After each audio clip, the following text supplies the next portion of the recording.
안녕하세요. 2024년 6월 23일자 스톡 차트 애널리시스를 시작하겠습니다. 이번 주도 순서가 바뀌어서 마이크로소프트, 엔비디아, 애플, 브로드컴, 알파벳, 아마존, 메타, 코스트코 순으로 진행하겠습니다. 그러면 먼저 마이크로소프트 보시겠습니다. 마이크로소프트고요.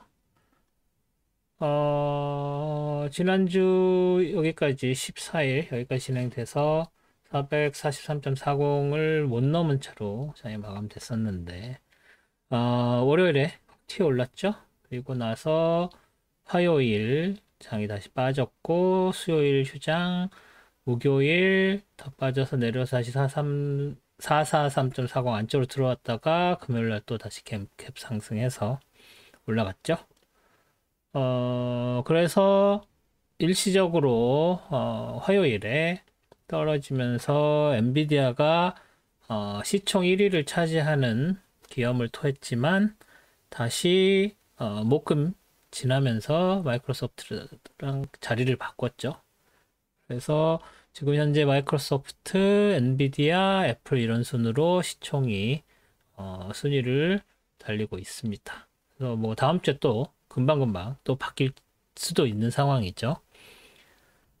그래서 일단 여기서 여기 신고점 찍어주고요. 파란색으로 두껍게 하겠습니다. 네, 찍어주고, 보시다시피 뭐 많이 빠졌었다가 다시 회복해서 지난 6월 초부터 쭉쭉 치고 올라갔죠. 그래서 17일 월요일에 신고점 다시 갱신하고 빠졌다가 금요일에 다시 살짝 오르면서 끝났죠. 지수는 빠졌었는데 금요일에 마이크로소프트는 다시 오르는 방향을 보여줬고요. 그 화요일에는 지수는 좀 오르는 쪽이었는데 양봉이었는데 마이크로소프트는 빠지는 상황이었고, 여기서 트렌드 라인 하나 그려줘 볼게요. 왜냐면 지금 여기서 올라가는 이 트렌드 라인이 뭐 여기서 이렇게 잡아서 올려줘도 되지만, 여기 이 니들이 너무 기니까 이 포인트 아니면 이 포인트죠. 그래서 오히려 얘를 저점으로 놓고 이렇게 놓는 게 맞을 것 같습니다. 그래서 지금 얘는 일단은 지워주고요. 밑에서 올라가는 트렌드 라인이 이렇게 있고, 목요일에 지지받았고, 금요일에도 지지받고 올라갔다라고 보는 게 맞는 상황이 됐습니다. 그리고 지금 이렇게 올라가는 트렌드 라인도 있지만, 패러렐 채널을 하나, 패럴 채널 여기서 이렇게 긋는 건 의미가 없어 보이고, 오히려 여기 이 포인트에 맞춰서 기존에 있었던 패러렐 채널을 이 트렌드 라인에 맞춰서 올라가는 트렌드 라인이죠. 여기서도 아까 말씀드린 것처럼 이 니들이 너무 길어서 무시하고 이 포인트나 이 포인트를 기준으로 했었죠. 그래서 이 두 개와 이 밑에서 올라가는 트렌드 라인이 잘 맞아 떨어지는 그런 상황인데, 그래서 이게 그 트렌드 라인이죠. 그래서 얘를 기준으로 패러렐 채널 이렇게 그렸었는데, 여기에서 지지선으로 사용이 됐죠. 그런데 이제 조금 더 올라가서 이렇게 이 포인트까지 조금 패러렐 채널을 확장을 하게 되면 월요일과 화요일 그리고 이 금요일에 올라가는 이 고점하고 여기에 더블 저항선이 있다는 거, 더블 레지스탄스가 있죠. 그래서 이 패러렐 채널도 이제 의미가 있어서 기존에 있던 패러렐 채널을 좀 어저스트를 해서 여기에서도 저항받고 여기서도 저항받고 여기에서도 아직 미치지는 못했지만 저항을 받은 걸로 이렇게 그려서 향후 저항선으로 사용할 수 있다는 거. 지금 현재로서는 일단 목요일까지는 이게 내려오는 쪽으로 살짝 모멘텀이 꺾인 상황으로 보여졌었지만 이 밑에서 올라오는 트렌드 라인이 지지선으로 이틀이나 작용을 해서 다시 그 전 고점까지 올라가는 상황이 돼버렸기 때문에 여기서 이 전 고점이 깨져서 올라간다면 이 트렌드 라인을 따라 올라갈 확률이 높아졌고요. 그리고 만약에 여기서 저항을 받아서 그 저항선은 이 전고점이죠. 월요일 고점. 전고점에서 저항을 받는다면 이 트렌드 라인이 이렇게 깨져서 내려와서 여기 있었던 그 이전 전고점 여기가 지지선으로 한번 작용을 할 거고요. 밑에서 올라가는 트렌드 라인이죠. 얘도 오래된 트렌드 라인이 계속 작용을 했었기 때문에 여기서도 한 번쯤은 작용을 할 것이고 빠지게 되면 이제 여기 밑에 430.80 라인까지 내려올 가능성도 있다고 봐야 될 것 같고 만약에 그 이상으로 올라간다고 하면 이 위에 있는 이 밑에서 이렇게 패러렐 채널의 하한선으로 했었던 이 트렌드 라인 저항을 받을 확률이 높다라고 보여집니다. 그래서 마이크로소프트는 조금 더 올라갈 계속 모멘텀이 유지되고 있는 걸로 봐야 될 것 같고요. 한 60% 정도는 상승, 나머지 40% 정도 하락, 그 하락을 하게 된다면 한 번에 훅 여기까지 밀릴 가능성이 있다 정도로 정리를 할 수 있을 것 같습니다. 다음은 엔비디아 볼게요. 엔비디아는 뭐 지난주에 그려놨던 패러렐 채널 그대로 있고요. 여기에서 지난주에 여기까지 올라가면서 이게 지금 로하이 레퍼런스였죠. 로하이 레퍼런스에서 이거 따라서 올라갈 가능성이 있다라고 말씀을 드렸었는데 음봉을 만들었지만 여기서 지지받은 거 확실했고요. 그리고 화요일 그리고 목요일에 더 훅 치고 올라갔지만 갭 오픈해서 쭉 빠져서 내려왔습니다. 그게 거의 지난주에 이렇게 만들어 드린 이 패러렐 채널에 정확하게 저항을 받아서 맞고 내려와서 이 로하이 레퍼런스까지도 뚫고 내려왔고 심지어 금요일에는 이 패러렐 채널을 형성하는 이 트렌드 라인도 거의 살짝 걸쳤지만 거의 브레이킹 하는 걸로 컨펌이 될 정도로 훅 빠져서 내려왔습니다. 그래서 화요일인가 월요일이었나 화요일이었나에 탈환했던 그 시총 1위짜리를 내줬죠. 다시 마이크로소프트한테. 그리고 다시 빠져서 내려왔습니다. 그 중간에 애플이 1위를 한번 했었던가요? 뭐 정확하게 기억은 안 나는데 사실 뭐 시총이 그렇게 중요한 건 아니죠.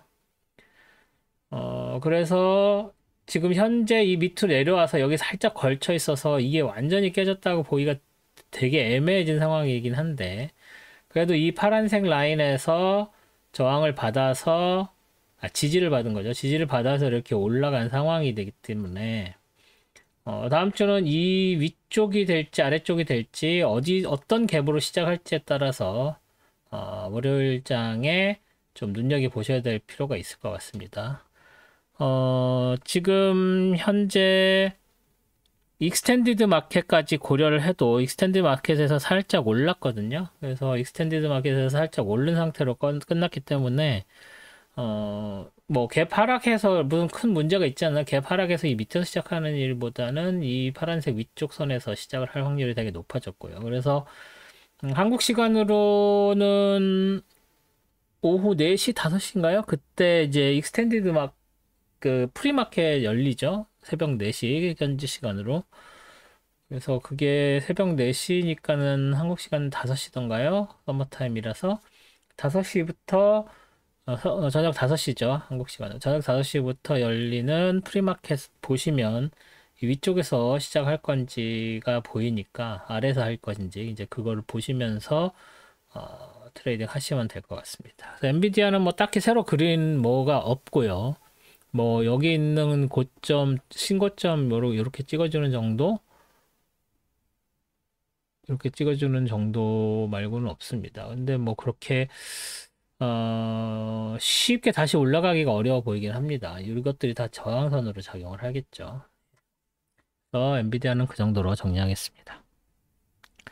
다음은 애플이죠. 애플 보시면 일단 이 밑에서 올라오는 트렌드 그 패러렐 채널이 그대로 있고요. 그리고 나서 치고 올라갔었고 여기에 있는 이게 로아이 레퍼런스였나요? 트렌드 라인이네요. 트렌드 라인이 있었고 트렌드 라인을 이렇게 위로 올라가서 여기서 저항을 받고 지난주에 끝났었는데 월요일에 다시 치고 올라갔고 화요일, 목, 금을 바로바로 빠져서 내려온 상황이 됐습니다. 그래서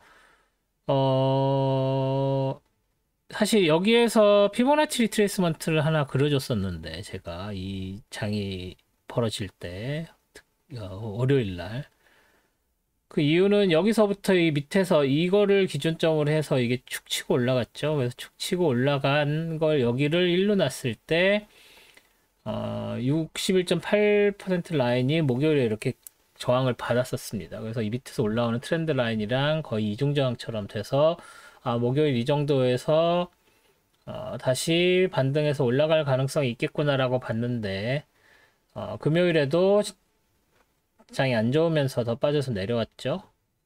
여러 가지 해석들이 있습니다만 금요일이 트리플 위치 데이라서 목요일 금요일 장이 빠졌다라는 그런 컨센서스가 있긴 한데 그렇다고 보기에도 조금 의외로 떨어진 장이었고요. 그래서 물론 이제 종목별로 올라간 장도 있습니다. 올라간 종목도 하지만 이제 지수는 그렇게 빠져서 내려왔다고 내려왔죠. 그래서 61.8 라인 자체도 깨진 상황이고 일단은 50% 라인까지는 내려올 가능성이 있죠.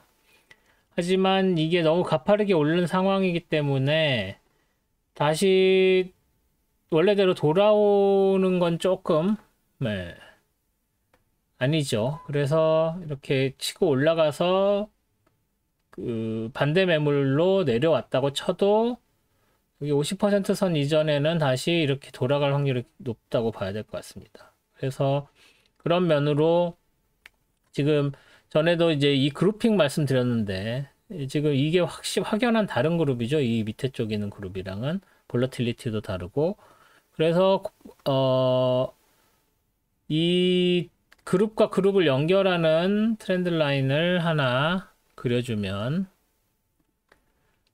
여기에서 시작되는 게 제일 자연스럽겠죠. 그리고 여기에 있는 저점으로 그래서 만약에 내려오게 된다면 여기 0으로 설정했던 라인보다는 이 정도 트렌드 라인에서 올라가는 게 맞을 것 같고 당연히 여기에 있는 패러렐처럼 그린 그 위쪽에 여기에서 지지를 받겠죠. 그래서 지지선이 하나, 두 개가 있고 50% 선도 지지선이고 여기서 하나, 둘, 셋, 하나, 둘, 셋 이렇게 생각하시면 될 것 같습니다.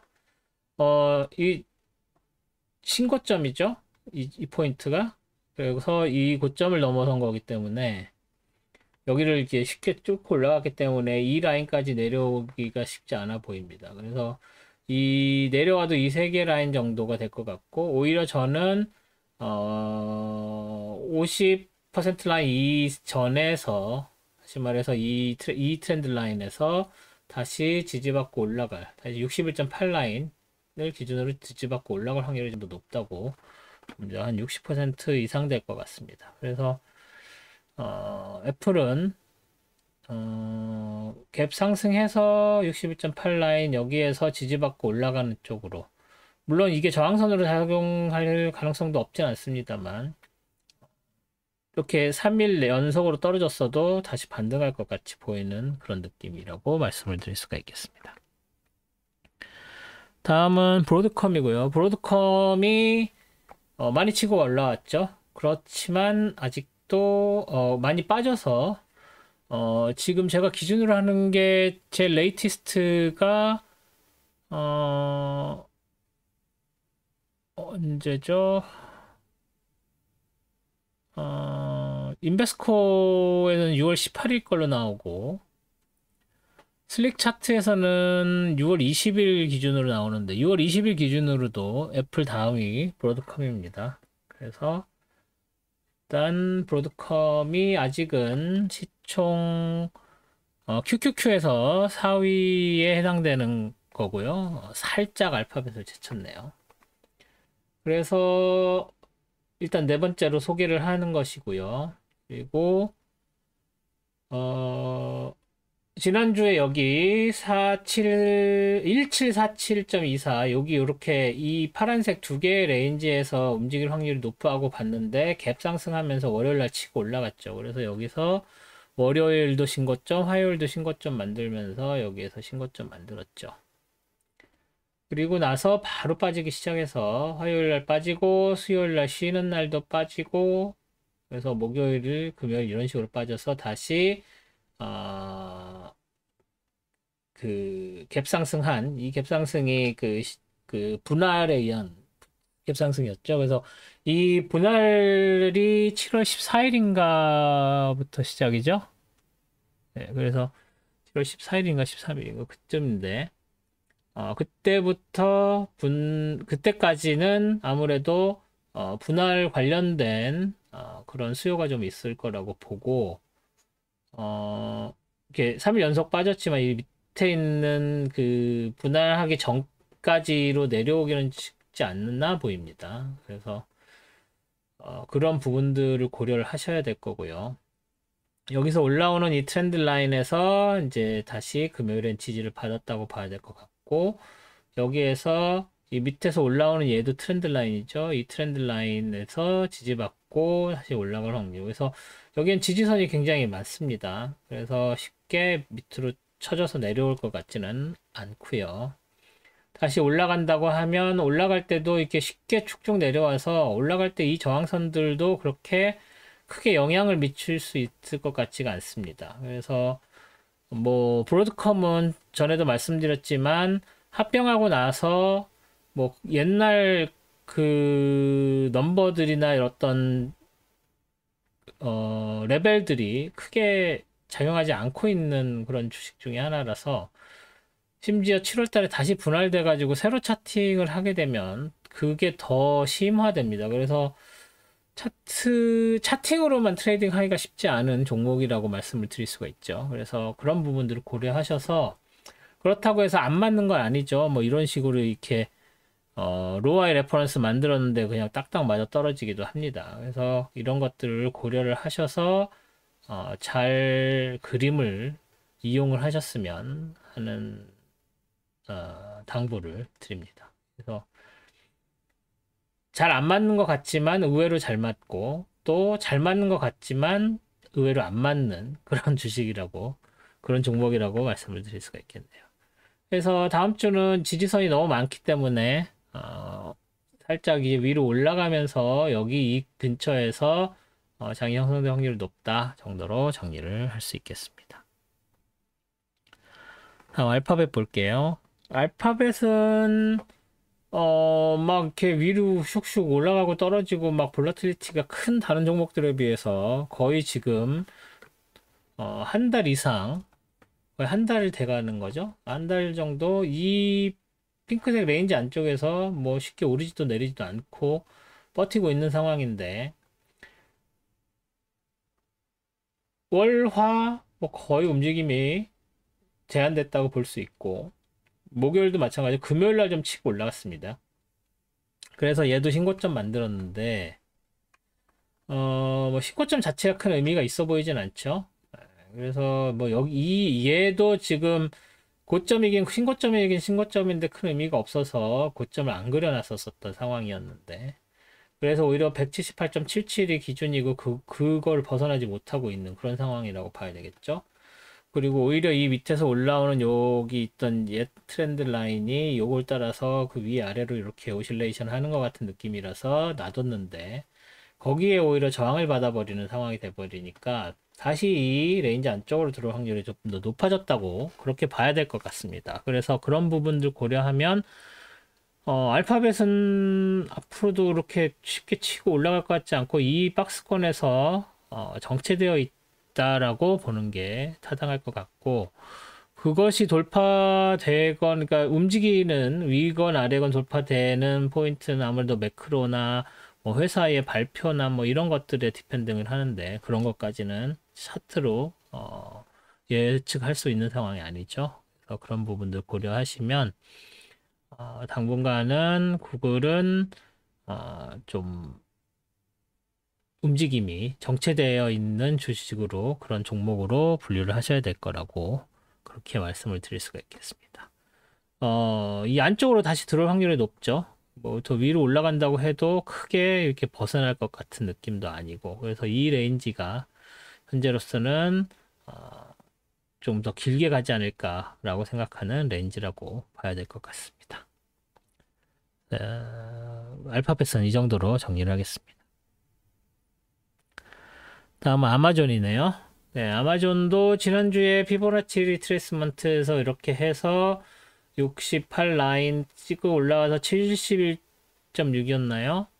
거기까지 78.6이었네. 73.6이었나?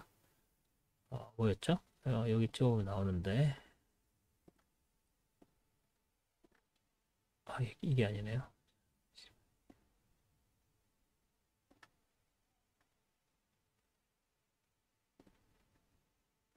네, 여기에 지금 78.6이죠. 78.6. 78.6 라인에서 저항받고 내려왔었다라고 말씀드렸었는데, 그리고 나서 50% 라인에서 이렇게 뭐 이 밑에 181.68 라인까지 내려와서 월요일에 이 181.68 라인이랑 61.8 라인 딱 걸쳐 있었고, 여기에서 저항받고 다시 올라갔다가 다시 내려왔는데 쭉 내려왔다가 어디서 50% 라인에서 지지받았죠.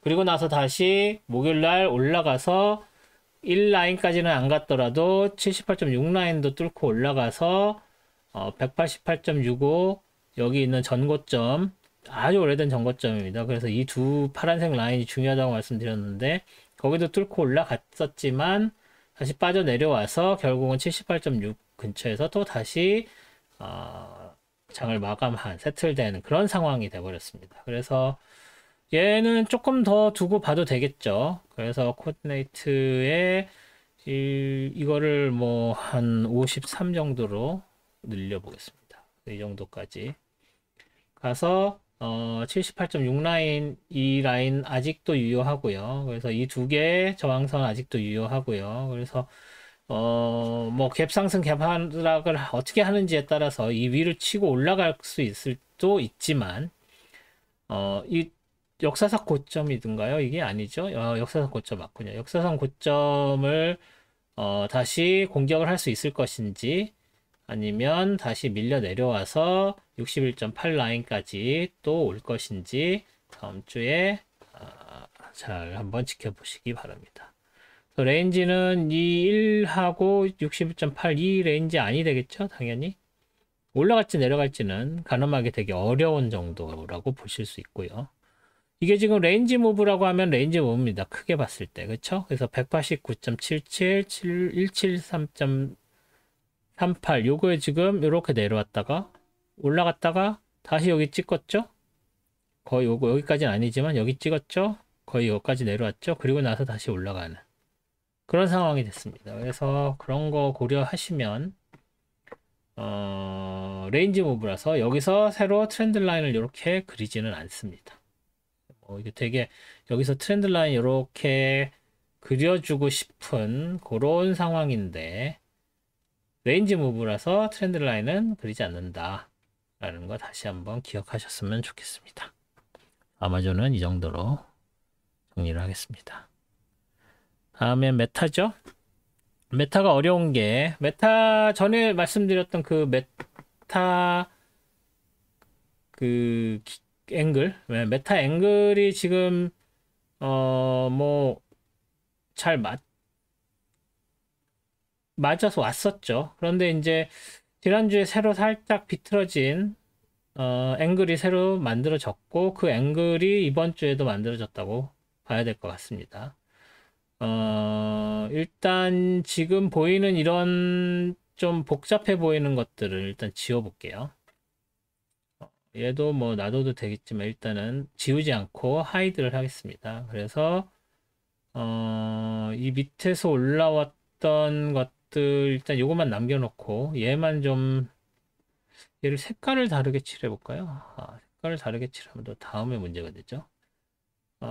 일단 이거 보시는 대로 좀 잘 보셨으면 좋겠는데, 이 밑에서 이렇게 올라가 사실은 얘 이 포인트랑 여기와 여기를 연결한 이 라인과 또 여기에서 여기와 여기를 연결해서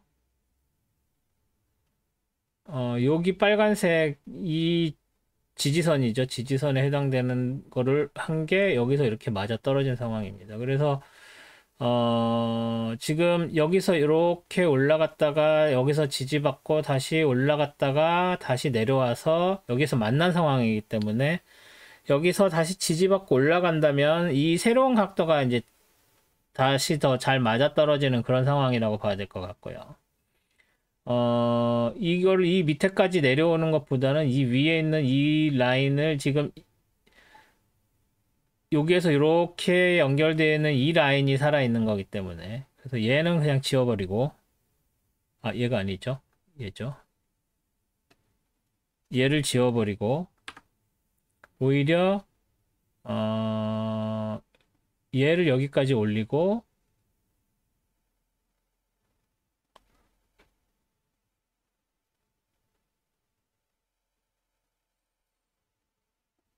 이렇게 가는 게 맞는 것 같습니다. 여기죠. 여기 이 포인트 이렇게 돼서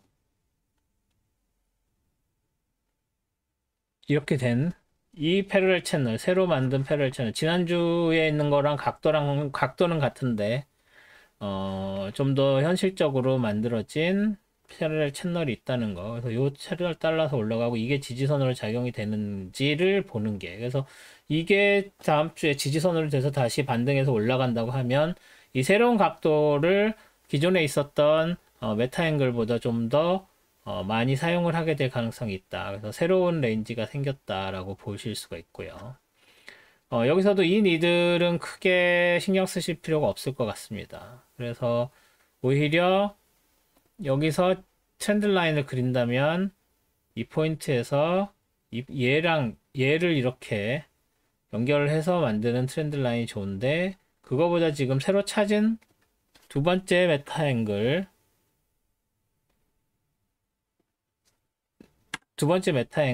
걔가 더 잘 맞기 때문에 일단은 이 패러렐 채널을 가지고서 당분간은 지지저항선을 예측을 하는 게 맞을 것 같습니다. 그리고 여기서 이 포인트가 지금 우리가 얘기한 이 밑에서 올라왔던 이 패러렐 채널의 그런 거기에 저항을 정확히 받은 건데 사실은 얘가 다른 레벨들에서 영향을 전혀 받지 않았다는 거. 그래서 각도에 따른 움직임의 패턴이 있는 것이지 이 레벨들의 영향을 받고 있지는 않다는 거. 그래서 이 그린 라인들이 어떤 중요한 레벨로서 작용을 여기서는 이렇게 했지만 더 이상 이 위쪽에는 영향을 미치지 못하고 있어서 내려오면 물론 영향을 받겠지만요. 그래서 당분간은 요 새로 찾은 이 각도를 기준으로 메타는 분석을 하는 게 맞을 것 같다 정도로 말씀을 드릴 수가 있을 것 같습니다. 그래서 여기서 지지를 받고 올라가는지 아니면 여기서 더 빠져서 내려오는지가 이 각도를 이용할 수 있는지 없는지를 베리파이 하는 그런 상황이 된다라고 생각을 하시면 될 것 같습니다. 메타는 이 정도로 정리를 하겠습니다.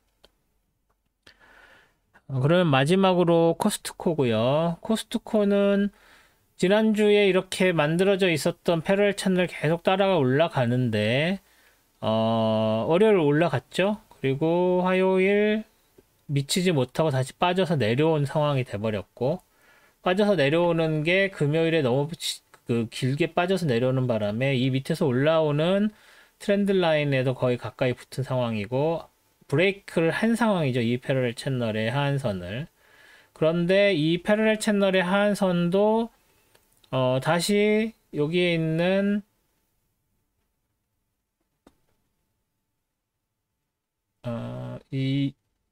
얘랑 평행하게 놨을 때 여기서 이 밑에까지 이 니들까지 고려를 한다면 여기에서도 이중 지지가 들어가는 상황이죠. 근데 지금 이게 딱 맞아떨어진 상황이 아니기 때문에 이 니들이 긴 거는 크게 신뢰를 하지 않기 때문에 일단은 지우겠습니다. 그래서 어떤 느낌이신지 보시면 알겠지만 여기까지 영향이 미칠 가능성도 있다는 걸 보여드린 건데 지금 현재로서는 그게 미쳤다고 할 수 없기 때문에 일단은 지우고 이 하한선이 브레이킹이 돼서 컨펌이 되는지를 보셔야 되는 상황이죠. 그래서 그게 컨펌이 된다고 할지라도 이 밑에서 올라가는 트렌드 라인에서 다시 지지받고 안쪽으로 들어갈 확률도 있고 그게 아니라 더 밑으로 뚫고 내려올 가능성이 없진 않습니다. 보셨다시피 이게 올라가고 내려가고 했는데 지난주에 말씀드렸죠. 두 개의 레드 음봉이 만들어진 거는 여기서부터 올라올 때 처음이죠. 그래서 이게 다시 더 내려올 확률이 있었나 봤는데 다시 치고 올라간 상황이기 때문에 다시 랠리를 계속 지속할 확률이 높아졌고 그래서 월요일 화요일 날 랠리 했지만 다시 두 개의 음봉을 만들었는데 두 개의 음봉을 만든 상황에서 그 음봉의 길이가 이전에 있었던 거랑은 굉장히 다르죠. 그래서 여기서는 확실하게 올라가는 모멘텀이 깨졌다고 보는 게 맞을 것이고 그래서 이 모멘텀이 깨진 게 밑으로 다시 내려오는 모멘텀의 깨짐이냐 아니면 여기서부터 그 레인지 무브를 하는 깨짐이냐는 두고 봐야 되는 겁니다. 그래서 일단 여기 지지선을 어떤 식으로 리액트를 하는지 반응을 하는지를 확인을 하시고 만약에 이 지지선들이 깨졌다 그러면 모멘텀이 확실히 깨진 걸로 보고 조금 더 낙폭이 있다라고 생각을 하시는 게 좋을 것 같고 그게 아니고 여기서 버틴다 그러면 적어도 레인지 무브 아니면 다시 이쪽까지 반등의 가능성이 있다라고 판단을 내리시는 게 맞을 것 같습니다. 그래서 그 부분을 관찰을 하시고 코스트코는 트레이딩 디시전을 내리셔야 할 거라고 생각을 합니다. 코스트코는 이 정도로 마감을 하겠습니다. 지난주에 볼라틸리티가 상당히 컸었죠. 특히 AI 주식 같은 경우에는 쉬고 올라갔다가 슉 빠지는 뭐 그런 정도의 모습을 보였는데 다시 장 분위기가 조금 싸해지면서 다음 주에 어떤 식으로 전개가 될지 조금 모호해진 상황입니다. 뭐 그 전주 레이트 디시전이 CPI 있었고 막 그랬음에도 불구하고 뭐 그 레이트와 관련된 것과는 다르게 예를 들어서 목요일에 그 홈세일이었나요? 뭐 그 부동산 관련 지수가 안 좋게 나왔는데도 불구하고 그렇게 되면은 보통 기준금리 관련해서 장이 오르는 상황이었는데 오히려 목요일에 확 빠져버렸죠. 그래서 뭐 해석들 하기를 금요일 날 트리플 위치 데이라서 그런 거다라고들 얘기를 했는데 사실 확실치가 않은 상황이었습니다. 그런 상황에서 금요일에 트리플 위치 데이 치고는 볼라틸리티가 아주 엉망이었죠. 그 얘기는 그 목요일에 떨어진 것도 트리플 위치 데이 탓을 하기가 쉽지가 않다. 모금은 그냥 펀더멘탈로 빠진 거다. 그리고 그 펀더멘탈은 레이트 디시전과는 관계없이 정말로 해당 섹터 여러 섹터들이나 AI 관련되어 있는 그런 인더스트리들의 안 좋은 신호가 있다. 뭐 어떤 건지 정확히 나오진 않았지만 그래서 그런 부분들이 센티멘트에 영향을 미쳤다라고 보는 게 맞을 것 같습니다. 그래서 그런 부분들을 고려를 하면 다음 주에도 그런 부분들이 명확하게 뭐다라고 밝혀지지 않은 상태에서 다시 랠리를 시작할 수는 없는 상황이죠. 그래서 그런 부분들 고려하면 다음 주 초반의 분위기는 그렇게 쉽지가 않을 것 같고 거기에 이제 GDP 발표가 있는데 뭐 GDP 발표도 어떻게 보면은 리딩하는 선행지수가 아니죠. 그래서 그런 부분을 고려하면 다음 주도 매크로의 영향을 받아서 움직이기보다는 아무래도 테크나 센티멘탈에 영향을 받을 수밖에 없기 때문에 장 움직임을 잘 관찰하셔서 그런 부분들을 따라서 트레이딩을 하셔야 될 거라고 생각을 합니다. 그러면 저는 다음 주에 또 토요일에 선물 가지고 다시 찾아뵙도록 하겠습니다. 한 주 동안 좋은 트레이딩 하시고 다음 주에 뵙겠습니다. 고맙습니다.